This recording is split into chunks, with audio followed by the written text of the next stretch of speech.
record.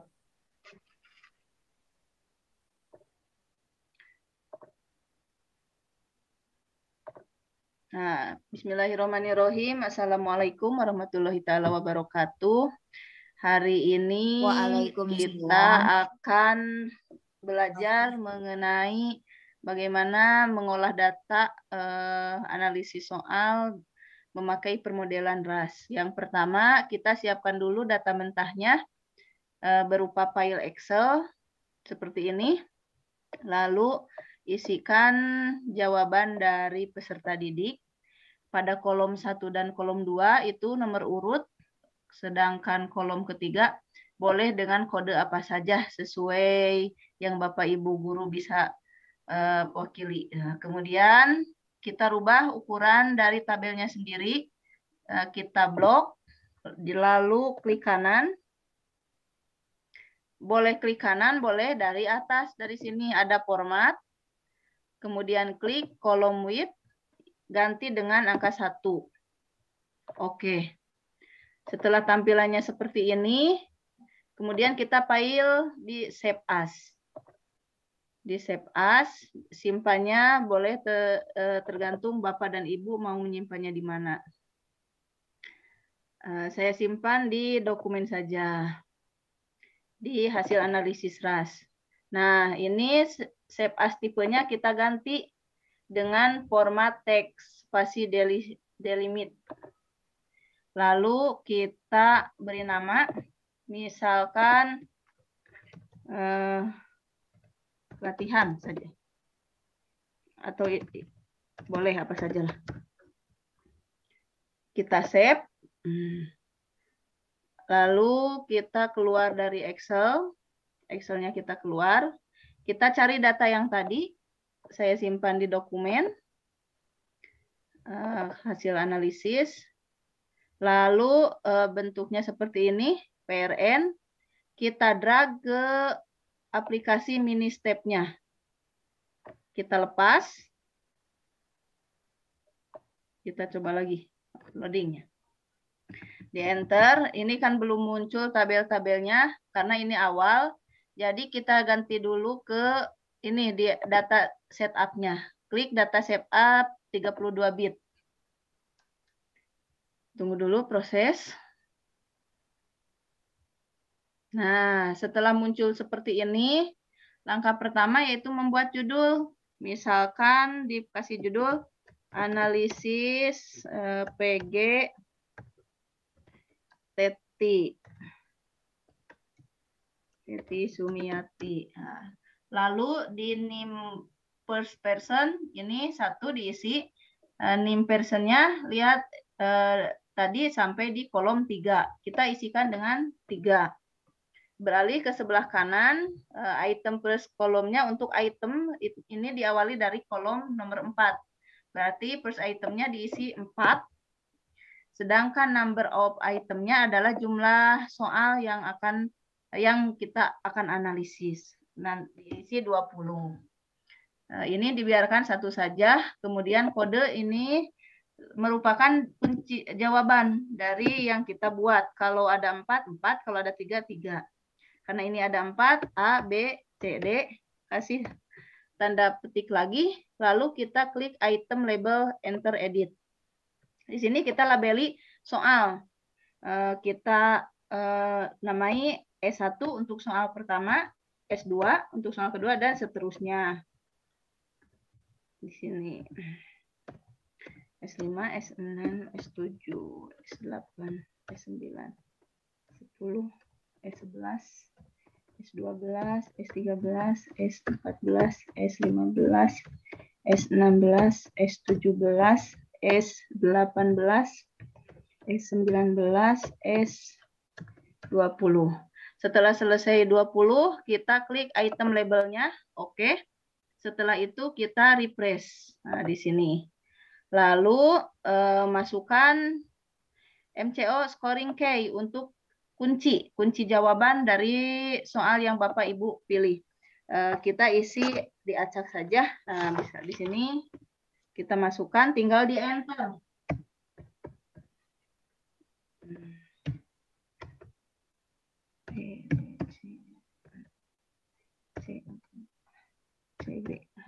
Setelah selesai, ini kan ada bertambah, abaikan saja karena itu tidak akan mengganggu dalam prosesnya. Lalu kita klik lagi refresh. Setelah itu kita ke mini step ke atas, lalu klik save control. Oh belum, file dulu. File save save control item. Nah, lalu muncul permintaan untuk menyimpan data. Karena di sininya all file, kita ganti menjadi txt. Lalu kita tadi di dokumen ya.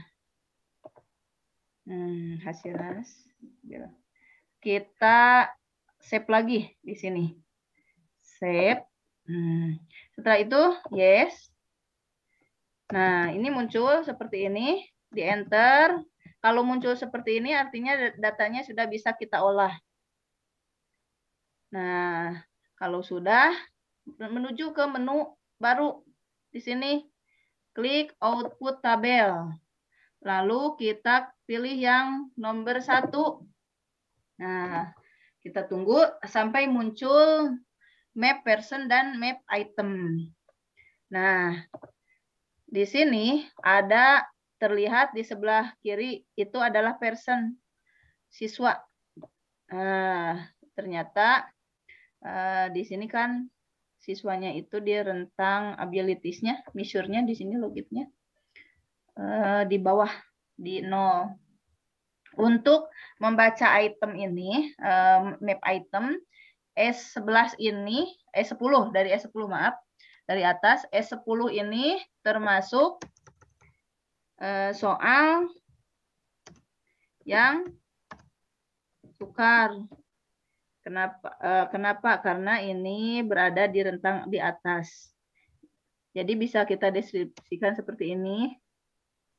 Soal yang sukar dan tidak ada siswa yang berhasil menjawab soal tersebut.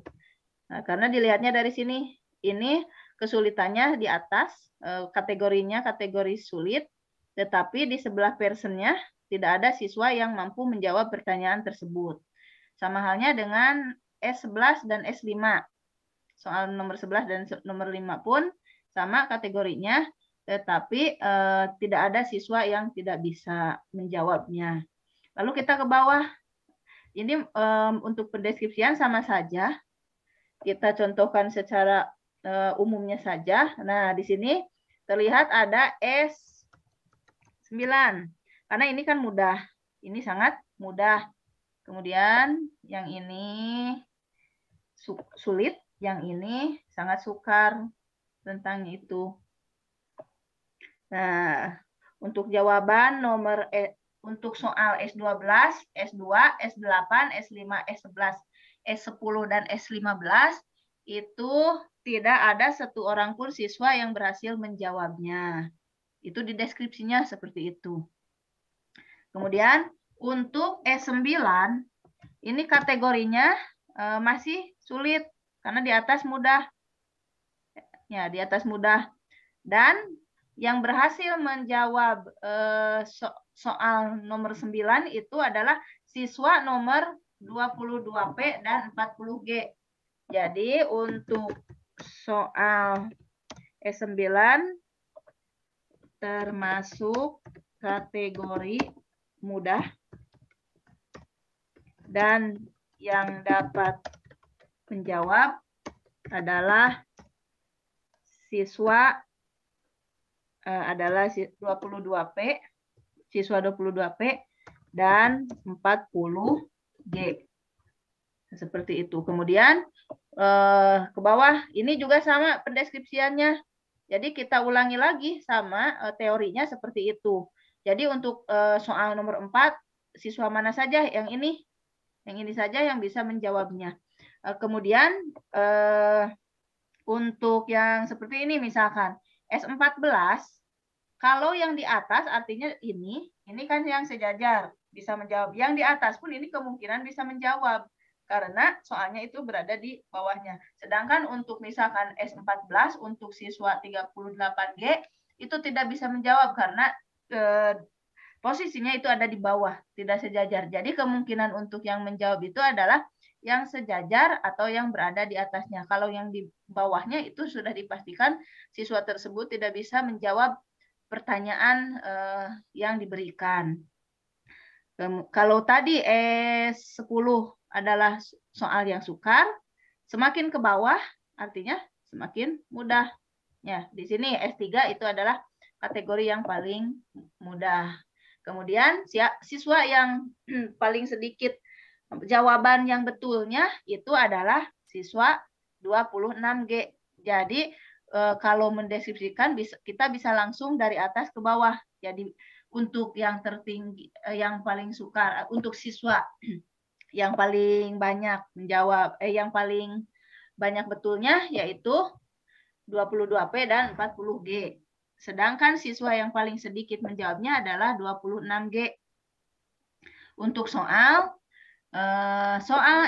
S10 adalah soal masuk kategori sulit, sedangkan soal S3 adalah yang termudah. Seperti itu. Jadi untuk variabel map pendeskripsiannya cukup seperti itu. Kita lanjut ke yang kedua. Sebelum dikeluarkan kita harus men-save ulang dulu. Di-save dulu karena barusan kan sudah tersimpan. Kalau tidak di-save, data yang kita tadi ketik itu akan menghilang. Yang kedua, output tabel. Output tabel di sini kita menuju ke item measure. Ke yang 13. Nah, kalau di sini kita bandingkan dengan yang sudah ada. Aturan-aturannya adalah seperti ini penilaian. Untuk yang 13, analisis tingkat kesesuaian. Jadi bisa dilihat di sini. Nah, kita bagi dulu si kotaknya. Nah, untuk yang 13, tabel 13, kita akan mencari kesesuaian dan kategori sulit atau tidaknya. Kita fokuskan ke entry number dulu. Kita cocokkan dengan yang variabel map tadi. Tadi di variabel map nomor 10 ini berada paling atas dan yang nomor 3 ini paling bawah. Ini berarti sudah cocok. Lalu bagaimana cara kita mendeskripsikannya? Cara kita mendeskripsikannya adalah seperti ini. Aturannya bisa dilihat, saya perbesar. Nah, di sini ada kategorinya. Kalau untuk kategori soalnya sangat sukar, ini sangat sukar itu lebih dari standar deviasi. Maksudnya bukan 0,50 secara keseluruhan. 0,50 ini diambil dari sini, dari standar deviasi. Jadi kalau rumusnya sangat sukar itu lebih besar dari standar deviasi. Artinya ini, kalau yang punya Bapak Ibu kan berubah. Jadi lihat dulu dari jumlah misurnya sendiri, kemudian dari standar deviasinya. Jadi kita bisa merumuskannya biar tidak pusing. Jadi seperti ini. Berarti sangat sukar lebih dari 0,50. Sulit adalah 0,00 sampai 0,50 sampai standar deviasi. Kemudian kalau mudah itu kurang dari standar deviasi sampai 0,0. Sedangkan sangat mudah kurang dari standar negatif standar deviasi. Jadi angka ini akan berbeda setiap kita menganalisis, itu tidak akan sama. Jadi dari mana data ini adalah dari sini. Dari standar deviasi, dari atasnya adalah jumlah measure. Baru kita analisis satu-satu. Kalau punya saya 1,91 jumlah measure-nya. Nah, berarti di sininya ganti lebih besar dari dilihatnya yang standar deviasi yang lurus. Nah, ini sudah sambil dipraktekkan. Ya. Jadi di sini standar deviasinya ada. Tinggal diganti sama Bapak Ibu di sini. Nanti kita cocokkan. Nah, ke sini jumlah measure 0,85 kita cek 0,85 itu masuknya kemana? Ke sukar, sulit, atau sangat mudah. Karena ini sangat sukar itu lebih dari 0,50 dan 0,85 itu lebih dari standar deviasi, artinya soal tersebut dengan kategori sangat sukar.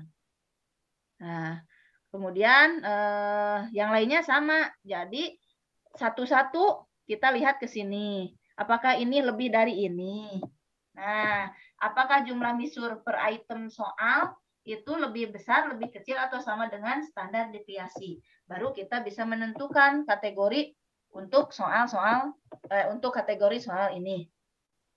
Nah, sampai di sini ada pertanyaan? Sudah dapat dipahami? Kalau punya saya jumlah misurna teh 1,91. Jadi kalau lebih dari 1,91 berarti sukar. Kalau yang 19, kalau kurang dari 196 berarti sulit. Iya. Kalau yang min bagaimana yang min? Yang min sama. Ini berarti min 1,39. Jadi tinggal ganti aja angkanya ini. Sama standar deviasi. Ya. Kalau min mah mudah ya? Iya, mudah. Kalau ya? Minnya, min sama dengan standar deviasi sampai 0,0. Itu yang di sini. Kalau kurang dari standar minus standar deviasi, artinya sangat mudah. Jadi ukurannya itu, urutannya itu akan menukik dari atas ke bawah. Jadi kalau misalkan, ya, kalau misalkan ada yang berbeda, kita cek lagi saja dari sini. Itu untuk ke tingkat kategori soalnya. Jadi sukar, sulit, mudah, atau sangat mudah. Tinggal ininya, ya, kita jeli ke sini sama yang ininya. Catatan juga, mungkin kalau ini kan, kalau negatif, semakin ke kiri itu semakin angkanya besar, tetapi nilainya semakin kecil kan? Nah, ya seperti ini. Jadi kan? Kalau negatif sangat mudahnya. Iya, negatif 1,14. Ini kan kalau satunya positif ya ke sini mudah. Tetapi karena ini kan negatif 1, sedangkan ini lebih kecil dari negatif 0. 0 dengan 1 kan kalau negatif artinya lebih besar nolnya daripada yang satunya. Seperti itu. Negatif 1 berarti itu soal yang terakhir teh sangat mudah ya? Iya. Kalau untuk negatif. Kalau untuk positif ya semakin besar angkanya ya semakin tinggi kategorinya seperti itu. Bisa dilanjut ke yang kedua? Bisa. Nah, yang kedua, karena ini measure tingkat kesulitan butir soal dan kesesuaian, sesuai atau belum. Selanjutnya, ini juga sama, sebetulnya sudah ada aturannya. Jika Bapak Ibu belum mencatatnya boleh. Nah, di sini ada MNSQ 0,5 sampai 1,5. Kalau ini rumus, jadi tidak dilihat dari tabel yang di sini. Ini sudah rumus yang ada di sana. Caranya, kita lihat di sini kan ada tuh, ada dua, ada yang infit, ada yang outfit. Kita melihatnya dari yang outfitnya 1,61. Coba ini sesuai atau tidak dalam rentang 0,5 sampai 1,5? Tidak sesuai. Berarti tinggal ditulis dulu tidak sesuai di sini. Lihatnya yang mana di outfit. Di outfit. Jadi yang dilihat ini, yang di outfitnya, MNSQ-nya yang di outfit, jangan yang di infit. Karena kan outfit itu hasil keluarannya, yang ini. Jadi boleh ini dicek dulu semuanya. Kalau yang orang lain sebetulnya yang MNSQ, JSTD, PTMC-nya itu nggak ditulis juga. Tapi kalau untuk mempermudah biar kita ingat kenapa alasannya ini bisa sesuai, karena ini seperti itu. Biar tidak bolak-balik lagi. Lanjut, untuk memudahkan kalau saran saya, jangan diceknya itu ke kiri. Begini baris, tetapi kolom. Jadi kalau MNSQ selesaikan dulu MNSQ-nya. ke bawah. Ya, jadi itu juga untuk mempermudah. Karena kita kan mengingat ini, tinggal mengingat 0,5 sampai 1,5. Lihat saja ini. Yang kedua 1,36. Ini sesuai atau tidak? Kalau Sesuai. kalau sesuai, tinggal di sesuai. Ini 0,72, sesuai tidak? Sesuai MNSQ. Sesuai MNSQ. Bisa dipahami ya, Bapak Ibu? Yang ini, MNSQ.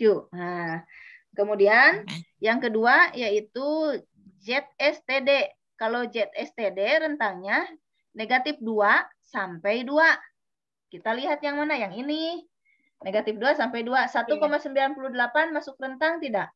Sesuai tidak? Sesuai. Sesuai. 1,40? 1,40 masuk sesuai. Nah, yang negatif 1,35 masuk. Nah, sesuai ya, sesuai. Berarti masih sesuai. Dan seterusnya juga sama. Ini lihat ada 3,08. Itu sesuai atau tidak? Tidak. Nah, tidak sesuai. Sesuai tidak? 3,08 JSTD kela. Nah, JSTD-nya ini? Iya, tidak. Berarti tidak sesuai karena lebih dari 2. Nah, kan hanya itu. Yang ini juga sama kan? Negatif 2,14. Karena lebih semakin ke kiri semakin kecil kan nilainya, ini negatif 2. Jadi tidak sesuai. Nah, seperti ini. STD juga sama. Saran saya lihatnya STD-nya dulu saja. Jadi satu kolom MNSQ 1, JSTD 1 ke bawah. Kalau bisa juga kalau Bapak Ibu ini ke samping, satu baris. Cek dulu MNSQ-nya, cek JSTD-nya, cek PTMC-nya. Kalau saran saya lebih baik ke bawah biar mempercepat juga ketika kita mengingat-ingat dari rumusnya sendiri. Yang ketiga, kalau PMTC lihatnya di output mana? Ini kalau PTMC bukan PMTC. PTMC. Nah, ini rumusnya dulu adalah 0,4 sampai 0,85. Ini lihatnya bukan output, bukan ini terpisah sendiri kolomnya. Lihatnya yang ini 0,21 sesuai tidak? Sama ini. Yang core yang X. Yang core. Oh, yang core. Sesuai tidak? Tidak sesuai. Tidak. Kenapa tidak? Kurang dari 4, 0,4. Karena kurang dari 4. Ini tidak sesuai. Kalau ini 0,62? Sesuai. Karena antara 0,4 sampai 0,8. Karena lebih dari 0,4. Ini sesuai. Tinggal di sini sesuai. Kita anggap saja ini semuanya sudah selesai kita analisis. Lalu bagaimana cara kita menentukan apakah soal ini sesuai atau tidak? Prasyaratnya adalah ketika MNSQ, JSTD, dan PTMC ada salah satunya yang sesuai, maka soal tersebut dikategorikan sesuai. Tetapi seperti ini, kalau ketiga-tiganya tidak sesuai, maka kesesuaiannya pun ini hasilnya adalah tidak sesuai. Intinya, sebetulnya kalaupun satu dicek sudah sesuai, kita bisa menarik kesimpulan bahwa ini hasilnya sesuai. Kalau misalkan salah satu ini tidak sesuai, baru dicek ke sampingnya. Seperti itu. Iya. Kalau untuk mempermudah menjadi tidak usah keseluruhan juga tidak apa-apa. Karena sudah ada yang sesuai. Karena kan prasyaratnya tadi salah satu sudah sesuai. Tapi kalau lebih bagusnya adalah dicek seperti ini semuanya. Biar lebih paham lagi seperti itu. Ada pertanyaan Bapak Ibu mengenai tabel 13? Tidak. Udah insya Allah. Kalau tidak kita ke tabel selanjutnya. Nah, ke tabel 17. Tabel 17 di sini. Tabel 17 itu adalah analisis abilitas siswa, kemampuan siswa. Nah, ini cukup sesuai atau tidak sesuai. Sama dengan yang tadi, kita mengeceknya adalah MNSQ, JSTD, PMTC. PMTC di sini. Nah, kalau Bapak Ibu ini pusing, katanya sudah tidak apa-apa, tidak dicatat juga, sama halnya seperti tadi. Misalkan Teh mau buat catatan sendiri, tidak dilampirkan di sini juga tidak apa-apa. Jadi bisa langsung ke sini juga. Kita cek satu persatu. Ingat-ingat dulu, prasyaratnya adalah MNSQ itu adalah 0,5 sampai 1,5. Kita cek sama di output MNSQ-nya 0,85 sesuai tidak? Sesuai. Sesuai karena lebih dari 0,5 ya, sudah sesuai. 0,5. Ya. Kemudian kita cek aja begini. Ini 0,73 sesuai? Iya. 1,03 sesuai tidak? Sesuai. Sesuai karena kan nilai maksimalnya adalah 1,5. Kalau kita amati secara seksama juga seperti ini, misalkan oh dicek, ini dicek. Oh ini ya gini diginiin aja juga sudah terlihat di ingatan kita 0,5 sampai 1,5. 0,5 sampai 1,5. Dicek seperti ini juga itu mempercepat. Oh ini berarti MNSQ-nya itu sudah sesuai semuanya. Nah, kita mengecek yang kedua yaitu ZSTD negatif 2 sampai 2. Ingat-ingatnya negatif 2 sampai 2. Sama ini juga 0,20 sesuai atau tidak? Kalau 0,20 sesuai. Sesuai karena ada dalam rentang kan ya. Nah, kita cek lagi yang lainnya. Negatif 0,21 sesuai tidak? 0, negatif 21 sesuai. Sesuai karena kan masih tadi masuk rentang. rentangnya ya. Lanjut lagi untuk yang mana? Yang PMTC. PMTC 0,4 sampai 0,85. 5. Ya, 0,85, 0,4 sampai 0,85. 0,13 sesuai tidak? Sesuai. Tidak. 0,13 berarti 0,1 kan? Iya, tidak. Berarti tidak sesuai. 0,3 sesuai tidak? 0,3 masuk. 0,31 sesuai tidak? Oh, 0,31 masuk. Rentangnya tadi berapa? Hah? Enggak masuk. Ingat bahwa rentang PMTC itu adalah 0,4. 0,4 itu sama dengan 0,40 kan? Kalau ini 0,31 berarti 0,3. Jadi bisa dilihat ini satu angka di belakang komanya saja, 0,3. Kan bisa digini juga sama 0,1 masuk tidak? Kan harus 0,4 maksimalnya itu kan 0,4. 0,47 sesuai atau tidak? 0,40 sesuai. Sesuai kenapa? Kan masih masuk rentang ke 0, iya, kan paling sedikitnya 0,40. Iya. Kalau 0,05 sesuai atau tidak? 0,05 tidak. Tidak, kan 0,0 kalau dibacanya. Iya. Ini 0,27 kan 0,2. Ya, seperti itu. Untuk mempermudah sesuai. Lihat saja di belakang komanya angkanya lebih dari 4 atau kurang dari 4. Kalau lebih dari 4 berarti sesuai. Kalau kurang dari 4 berarti tidak sesuai. Ini PMTC sama sampai sini juga. Harus dicek sejumlah siswanya. Nah, kalau sudah maka kita bisa mengambil kesimpulan. Kalau tiga-tiganya sesuai, berarti sesuai. Kalau ada sesuai, tidak sesuai, berarti ini jawabannya sesuai atau tidak? Sesuai. Sesuai, kenapa? Seperti yang tadi, kalau ketiga-tiganya tidak sesuai, baru tidak sesuai gitu. Nah, karena prasyaratnya adalah jika salah satunya